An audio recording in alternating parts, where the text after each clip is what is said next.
जय माता की सभी संगत को।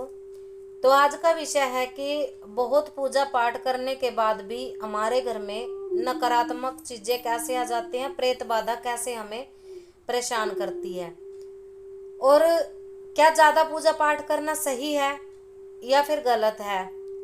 कई लोग जो ज्यादा पूजा पाठ करते हैं उनको खुद पर क्रोध भी आता है और कहीं ना कहीं वो ये भी सोचते हैं कि हम भाग्यशाली हैं।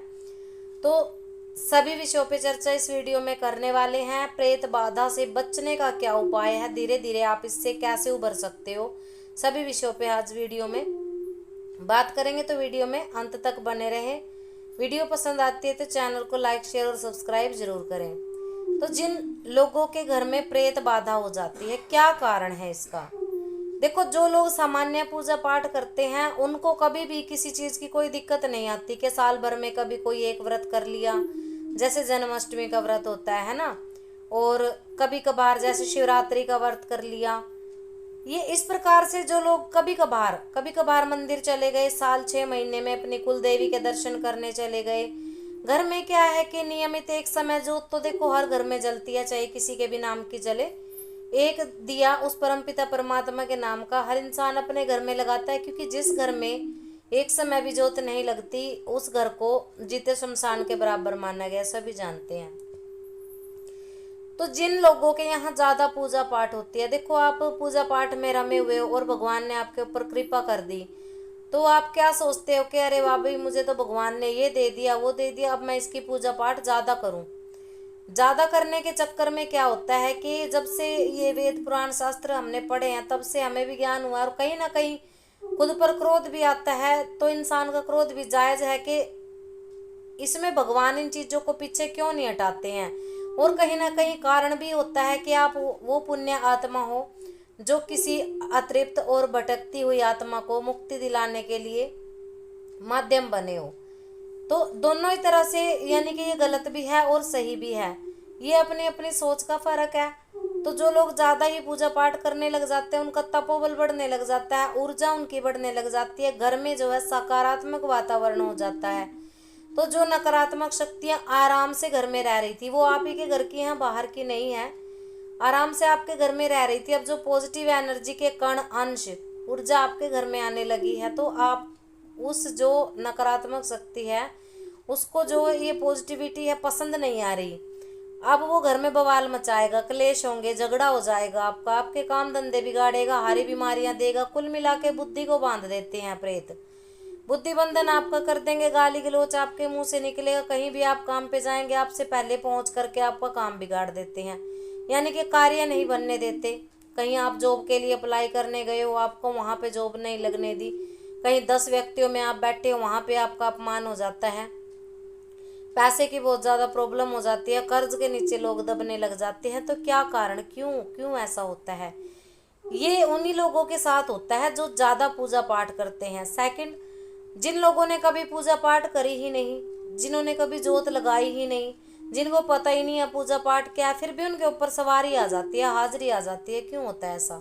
पैतृक सिद्धियों के कारण होता है कि आपके कुल में कभी दादा परदादा के द्वारा कोई शक्ति सिद्ध करी गई हो, कोई किसी शक्ति की पूजा पाठ करके उन्होंने उसको सिद्ध किया हो, चौकी लगी हो, दरबार लगा हो, वो शक्तियां भी आपके शीश पे आ जाती हैं। हर तीसरी पीढ़ी में ऐसा होता है, क्योंकि उनको भी सम्मान चाहिए, उनको भी मुक्ति चाहिए कि घर में, कुल में, वंश में कोई ऐसा बच्चा पैदा हो, कोई ऐसी वधु आए जिसका हृदय साफ हो, जो परमात्मा में ध्यान रखने वाला और हमारी मुक्ति के जो रास्ते खोल दे।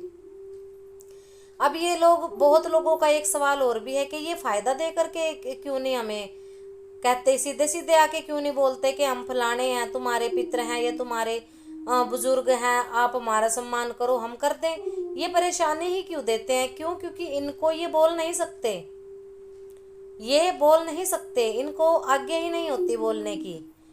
कहते हैं ना कि प्रेतों के मुंह नहीं होते। अब लोग कहते हैं प्रेत भोजन कैसे खा जाते हैं देवताओं का, इसलिए खाते हैं कि ये जो खुशबू होती है ना भविष्य की, ये खुशबू से ही तृप्त हो जाते हैं, हवन की, होमना की, भविष्य की। क्योंकि आप देवता को भी तो हवन पे या फिर जोत पे ही भोग दे रहे हो। अब जो वो खुशबू है उसको ये पहले ही सूंघ लेते हैं, क्योंकि आप ही के घर के हैं, घर में ही विराजमान है। तो देवता का आप आह्वान कर रहे हो, देवता के आने से पहले उस खुशबू के द्वारा ये उसका जूठा कर देते हैं उसको।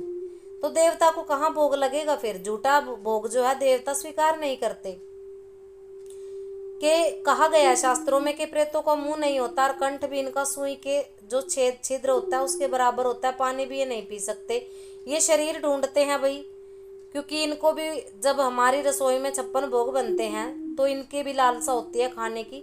ये शरीर ढूंढते हैं और आराम से रह रहे होते हैं। आपके शरीर में हर तरह का ये जो है भोजन से पानी से हर तरह की व्यवस्था का आनंद लेते हैं। पर जब आप परमात्मा की शरण में जाते हो तो उस सकारात्मक शक्ति के अंश कण इनको परेशान करते हैं, तभी ये ज्यादा आपके घर में हाहाकार मचाते हैं। कारण कि आपको ऐसा लगने लगे, आपकी बुद्धि को इस तरह से खराब कर देंगे कि आप सोचने पे मजबूर हो जाओ कि जब से पूजा पाठ करिए तब से हमारे घर में तांडव मचा। अगर हम पूजा पाठ छोड़ देते हैं तो हम पहले भी सही थे, हम आगे भी सही हो जाएंगे, जबकि ऐसा नहीं करना चाहिए।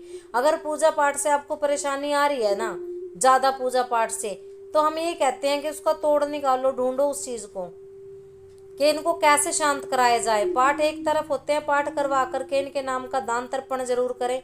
सेवा अगर पितरों के नाम की होती है जरूर उठाएं। तीसरा होता है किसी तंत्र के माध्यम से भेजी गई शक्तियां जो होती है, कहते हैं ना किया कराया कर दिया।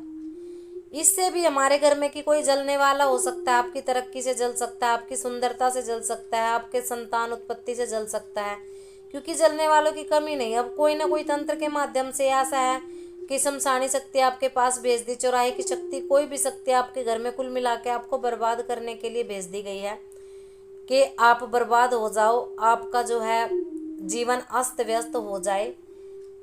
तब भी आपके ऊपर ही होता। अब लोग कहते हैं हम तो पहले से पूजा पाठ करते हैं तो हमारे ऊपर तंत्र कैसे हो जाता है। देखो भगवती जो है दोनों तरफ से ये भोग लेकर के चलती है ना। इसको उस साधक की भी लाज रखनी है जो इसके नीचे की शक्तियों को तंत्र के माध्यम से भेज रहा है, वचनों में बांध के ये वचनों पे चलती है, और आपकी भी लाज रखनी होती है। पर वही है कि कई वीडियो में बता चुके हैं कि आपको जो 100% नुकसान होने वाला था वो आपका 30-40% घट के मिलेगा, पर नुकसान होगा जरूर। तंत्र की काट तंत्र से होती है, और जो शक्तियां घर के प्रेत या फिर डाकनी शाकनी आपको परेशान करती है ना, उनकी पूजा पाठ से होंगी, उनके दान तर्पण से होंगी, उनकी शांति जो करवानी है आपको। और भैया बाहर के भूत प्रेत जो होते हैं आपकी पूजा पाठ से वैसे ही बाहर निकल जाते हैं। अगर कहीं से आपके साथ लग के आ गए हैं तो वो ज़्यादा दिन घर में नहीं टिकेंगे, अगर आप सच्चे मन से पूजा करते हो। एक पूजा होती है दिखावे की, लोग दिखावा भी बहुत करते हैं। मैंने बहुत लोगों के घर देखे हैं कि गेट के मेन गेट के सामने मंदिर रख देंगे, शाम होते ही पर्दे हटा देंगे, घंटे बजाएंगे, धूप दीप लगाएंगे। ये गलत होता है। तो इन सभी चीज़ों को समझ के चलो। आशा करती हूँ आप लोगों को इस विषय में समझ में आया होगा कि भटकने से अच्छा है कि अपने मन को शांत रखो, जानकारी एकत्रित करो, क्योंकि जानकारी के अभाव में कई बार गलत कदम उठाए जाते हैं। तो माता रानी सभी का कल्याण करे, सभी के अंदर के भंडार भरे। सभी को जय माता।